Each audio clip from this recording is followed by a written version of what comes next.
welcome to today's video. In today's video, we'll look into a scenario in which France, Germany, and Benelux go to war.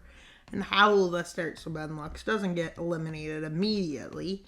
Well, Germany declares war on France, because they have nothing better to do, it appears. Because France definitely is ready for them to invade. France has been conscripting and everything. Germany says no, after they suddenly put 3 million people in their army.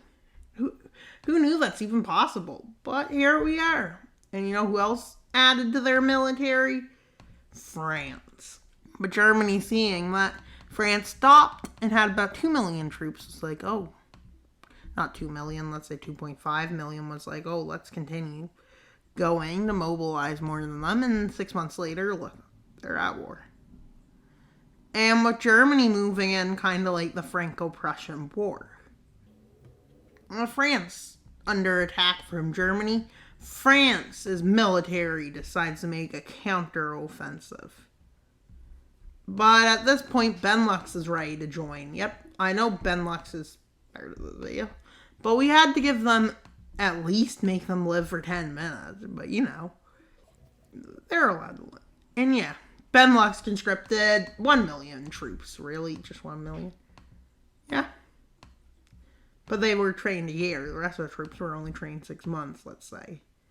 With Belgium making an offensive, and the Netherlands making an offensive. Although Netherlands and Benelux isn't weak nations. They're moving into the Rhine area and up here towards Hanover. I guess that's what it was called once. I forget the name, like Upper Saxony. With Germany taking a spearhead into France at this point, because they know they're going to be shifting focus, so they want to add land. France can't move us back yet. And this is where France starts that. With Germany having a defensive established on France's border, now Germany can make a counterattack against the Netherlands. With Luxembourg sadly being routed, and the same with Belgium, but that's not a big deal for Germany. Germany doesn't care. And Germany quickly marching into Luxembourg, German lands in here, and quickly up north of the Rhine. They established lots of control over Netherlands.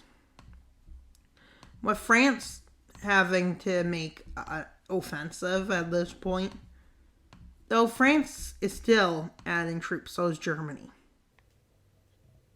The will of the Benelux region to fight has collapsed, with Germany finishing them off. Let's look at the lines of control in Belgium.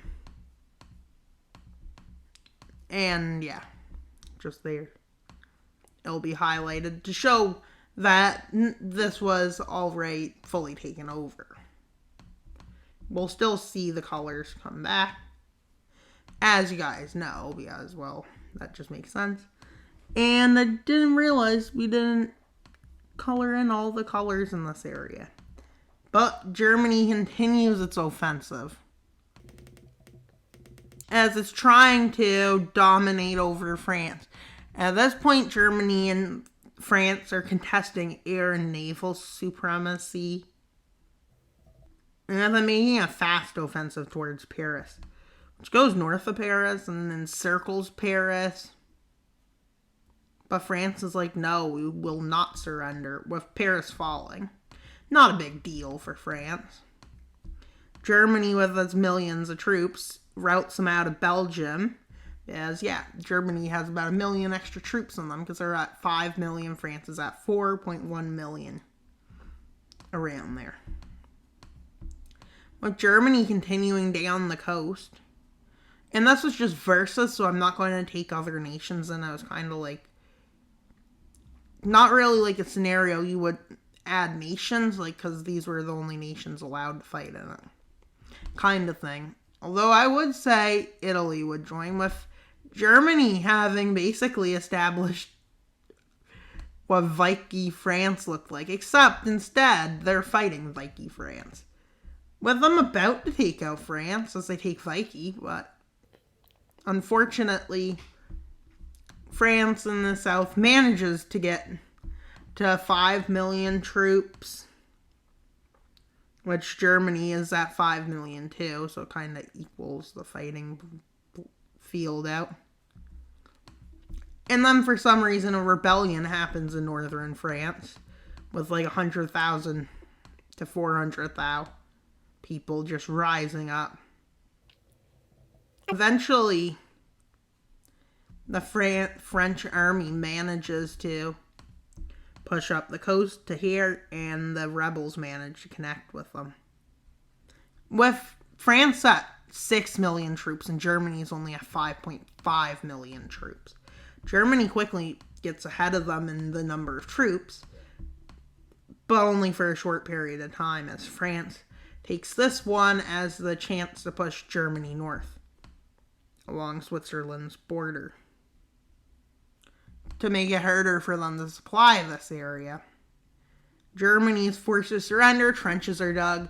Several months later, France breaks through it, with aid coming in from all the European nations, like candy basically. But France is now ready, as they have way more troops than Germany, as they push them right out of Normandy, up across here. They take Paris back in a matter of days. Although Germany does manage to hold most Alsace-Lorraine and a bit more land, this is where France moves into its capture of the Rhineland strategy. Like I keep using, because why not? I think the Rhine is like there. With them deciding, yeah, Germany can't fight us if they don't have the Rhineland. Because what else could France possibly think of? With the Maginot Line 2.0 being built at this point, because France doesn't like Germany anymore because they're mean and so on. And who doesn't like France though? France is going to make Germany surrender again. How many times has Germany surrendered anyways? And they move through the north. And then they move by the Polish areas, because why not? They take Berlin. Germany's troop counts are down to 3 million, while France's is up an all-time high of 10.5 million. And yeah, why am I saying troop numbers so much? Because why not? And Germany collapses, and France is like, now I can make the treaty the way I think it should be. Which is treaty you're going to find funny. Anyways, so Schleswig-Holstein.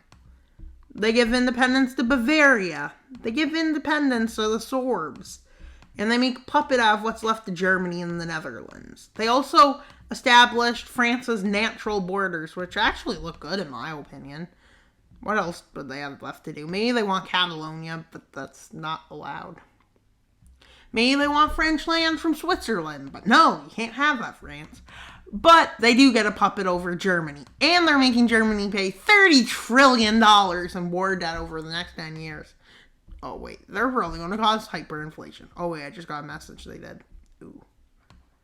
France is angry because they didn't pay it back now. So France is going to make Baden-Württemberg independence. And they're going to make Saxon independence because they can. No, that never happened. But that would be great if it did for France. But Mecklenburg declares independence, and there's nothing really France can do about it, besides let them leave. So as you can tell, the new Confederation of the Rhine has already failed, with another nation declaring independence being Baden-Württemberg, with central Germany being all that's left. And France does nothing because why? They just ask these nations to pay them money to have independence. And that's all for today's video. Please like, subscribe, and comment. Wild Mapper out. Bye, guys.